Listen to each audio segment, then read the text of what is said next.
arparadio.com की प्रस्तुति इतिहास का अभ्यास। वाचक स्वर संज्ञा टंडन। बंगाल पर अंग्रेजी सत्ता की स्थापना एवं द्वैत शासन, भाग 1। डॉक्टर राजबली पांडे ने कहा है, 18वीं सदी के प्रारंभ में मुगल साम्राज्य स्वयं शिथिल होने लगा और दूसरे आक्रमणकारियों के लिए उसने रास्ता खुला छोड़ दिया। इस समय यूरोप की कई जातियां भारत में घुस आईं। वे अपने उत्साह, नए साधन, संगठन की नई शक्ति को लेकर भारत में अपना प्रभुत्व स्थापित करने का प्रयत्न करने लगीं। बंगाल। औरंगजेब की मृत्यु के बाद बंगाल के सूबेदार स्वतंत्र नवाब के रूप में कार्य करने लगे थे। 1717 ईस्वी में फारुखसियर ने मुर्शीद कुली खां को बंगाल का सूबेदार बनाकर भेजा। 1719 ईस्वी में उड़ीसा प्रांत भी उसके अधीन कर दिया गया। मुर्शीद कुली खां एक योग्य प्रशासक और कुशल योद्धा था। वो औरंगजेब के शासनकाल में बंगाल प्रांत का दीवान व नायब सूबेदार था। मुर्शीद कुली खां की मृत्यु के बाद शुजाउद्दीन बंगाल का नवाब बना, जिसे 1733 ईस्वी में सम्राट मुहम्मद शाह ने बिहार प्रांत भी सौंप दिया। शुजाउद्दीन की मृत्यु 1739 ईस्वी में हो गई। उसका उत्तराधिकारी सरफराज खान बना, किंतु बिहार का नायब सूबेदार अली वदी खां 1740 ईस्वी में उसे पराजित कर नवाब बन गया। इस प्रकार अलीवर्दी खां के अधीन एक विस्तृत क्षेत्र था। अलीवर्दी खां में एक शासक के सभी गुण मौजूद थे, किंतु बंगाल की समृद्धि मराठों और अंग्रेजों के आकर्षण का केंद्र थी। फलतः उसे निरंतर आक्रमणों और कूटनीति से जूझना पड़ा। अलीवर्दी खां इन समस्याओं का सफलतापूर्वक निराकरण करते हुए 10 अप्रैल 1756 ईस्वी को कालवलित हो गया। उसके बाद उसका पौत्र मिर्जा मोहम्मद सिराजुद्दौला गद्दी पर बैठा। सिराजुद्दौला की आयु मात्र 24 वर्ष की थी और उस समय बंगाल षड्यंत्रों के गुप्त जाल में उलझा हुआ था। सिराजुद्दौला ने सर्वप्रथम अंग्रेजों को शर्तों के अनुरूप व्यापार हेतु निर्देशित किया और प्रशासन को व्यवस्थित किया। युवा नवाब अत्यंत महत्वाकांक्षी तथा दृढ़ संकल्पी व्यक्ति था। इस समय तक अंग्रेज काफी शक्तिशाली हो गए, जिन्हें नवाब के मातहतों का भी समर्थन प्राप्त था। फलतः सिराजुद्दौला और अंग्रेजों के मध्य संघर्ष की स्थिति स्पष्ट होने लगी थी। सिराजुद्दौला और अंग्रेजों के मध्य संघर्ष के कारण। सिराजुद्दौला और अंग्रेजों के मध्य प्रारंभिक संघर्ष के अनेक कारण थे, जिनमें से मुख्य ये थे। पहला, उत्तराधिकार का संघर्ष। अलीवर्दी खां ने मृत्यु पूर्व ही सिराजुद्दौला को अपना उत्तराधिकारी घोषित कर दिया था, परंतु अलीवर्दी खां के निधन के बाद गद्दी हेतु पारिवारिक संघर्ष शुरू हो गया, जिसमें सिराजुद्दौला के विरुद्ध शौकत जंग, जो उसकी मौसी का लड़का था, सामने आ गया। वस्तुतः सिराजुद्दौला अलीवर्दी खां की पुत्री का पुत्र था, जिसका उत्तराधिकार के लिए अपने अन्य मौसियों और उनके पुत्रों से संघर्ष था। उसे कुछ हिंदुओं और घसीटी बेगम, सिराजुद्दौला की दूसरी मौसी, का समर्थन प्राप्त था। उस संघर्ष में अंग्रेज भी सम्मिलित हो गए और शौकतगंज को संरक्षण देने लगे। दूसरा, अंग्रेजों द्वारा नवाब विरोधियों को संरक्षण। सिराजुद्दौला के नवाब बनते ही अंग्रेजों ने उसके आदेश की अवहेलना करना प्रारंभ कर दिया। नवाब के दरबारी या अन्य विद्रोही लोगों को अंग्रेज कलकत्ता में शरण देने लगे।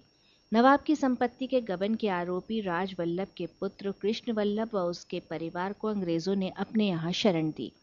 नवाब द्वारा उन्हें सौंपने की मांग को भी वे नजरअंदाज कर गए। इससे नवाब क्रुद्ध हो गया।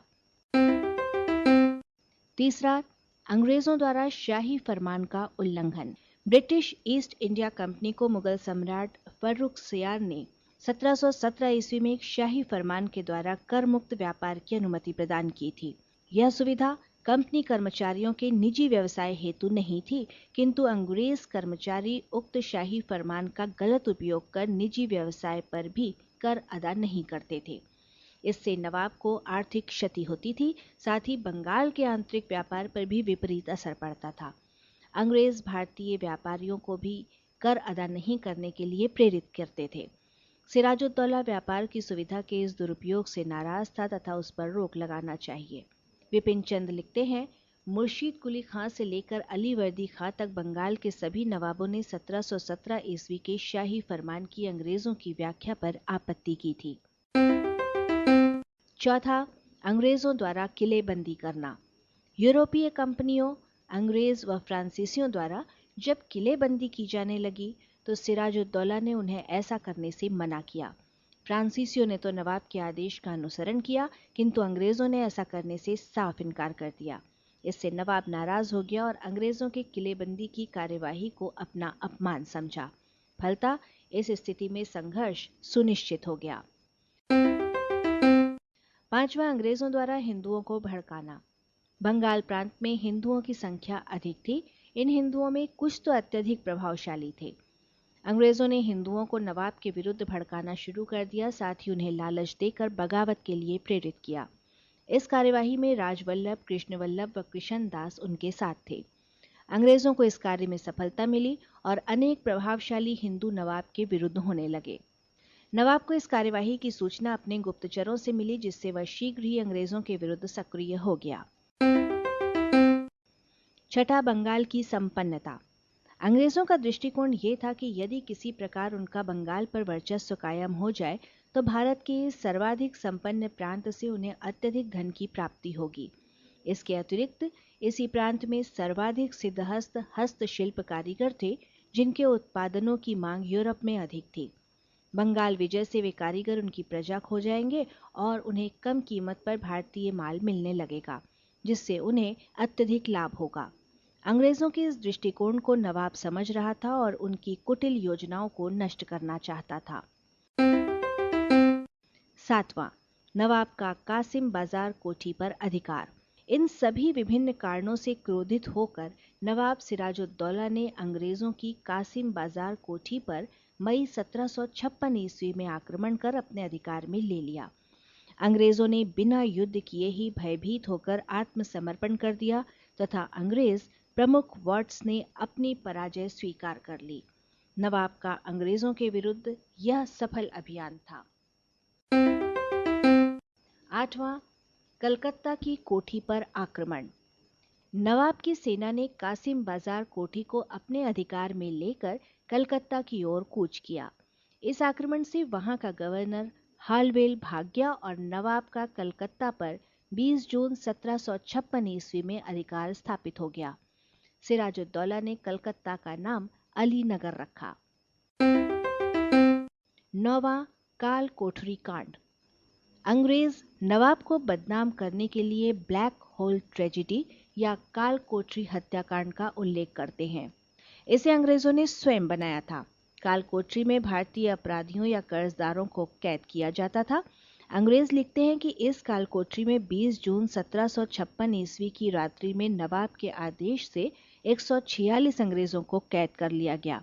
जब सुबह दरवाजा खोला गया तो केवल 23 व्यक्ति जीवित बचे थे, जबकि शेष भीषण गर्मी से मर गए। सुप्रसिद्ध इतिहासकार सर जादूनाथ सरकार लिखते हैं कि 267 वर्ग फीट जगह में 146 व्यक्तियों को चावल के बोरे की तरह भी नहीं भरा जा सकता। इस संदर्भ में अंग्रेजों के दस्तावेज भी अनुपलब्ध हैं। इस प्रकार विभिन्न अनुसंधानों से ये सिद्ध हो चुका है कि ये चर्चा केवल भ्रामक प्रचार का अंश था, जिसके द्वारा नवाब को बदनाम करने का षड्यंत्र रचा गया और इससे अंग्रेजों को नवाब के विरुद्ध युद्ध करने की प्रेरणा दी। प्लासी का युद्ध 1757 ईस्वी। युद्ध की प्रारंभिक घटनाएं।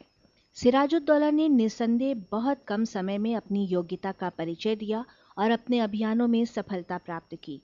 इस समय उसने अंग्रेजों के साथ क्षमा नीति का अनुसरण किया, जो कालांतर में उसके पतन का कारण बना। अंग्रेज अपनी लज्जाजनक पराजय से शांत नहीं हुए, वरन शीघ्र ही सैन्य शक्ति के साथ पुनः मोर्चे पर आ गए। यही एक ऐसी कार्यवाही थी जिसकी कल्पना नवाब ने नहीं की थी। 11 जुलाई 1756 ईस्वी को सिराजुद्दौला कलकत्ता से वापस मुर्शिदाबाद लौटा। थोड़े ही दिनों बाद शौकतगंज ने नवाब के विरुद्ध बगावत कर दी। 16 अक्टूबर 1756 ईस्वी को राजमहल नामक स्थान में शौकत जंग और नवाब की सेना के मध्य युद्ध हुआ, जिसमें नवाब विजयी रहा। इधर अंग्रेज नवाब के विरुद्ध उसके विश्वास पात्र लोगों को अपनी ओर करने का षड्यंत्र करते रहे। दुर्भाग्य ये था कि नवाब सिराजुद्दौला इन षड्यंत्रों की जानकारी प्राप्त करने में असफल रहा। पहला, अंग्रेजों का कलकत्ता पर अधिकार। कलकत्ता से भागे हुए अंग्रेज फुल्टा द्वीप में शरण लिए हुए मद्रास से सहायता की प्रतीक्षा कर रहे थे। कलकत्ता पराजय की सूचना पर क्लाइव स्थल सेना और वाटसन जल सेना लेकर दिसंबर 1756 ईस्वी में फुल्टा पहुंचा। क्लाइव ने नवाब को पत्र लिखकर अंग्रेजों की पूर्व स्थिति स्वीकार करने को कहा। इस समय नवाब अहमद शाह अब्दाली के आक्रमण से चिंतित था। फलतः नवाब और अंग्रेजों के बीच 9 फरवरी 1757 ईस्वी को अलीनगर की संधि की गई। संधि की शर्तों के अनुरूप नवाब ने अंग्रेजों के कर मुक्त व्यापार के अधिकार को स्वीकार कर लिया तथा युद्ध क्षतिपूर्ति के रूप में 3 लाख रुपए प्रदान किए। ब्रिजेन के गुप्ता लिखते हैं, क्लाइव ने यह संधि एक सुविधाजनक सामयिक उपाय मानकर की थी। arparedio.com की प्रस्तुति इतिहास का अभ्यास।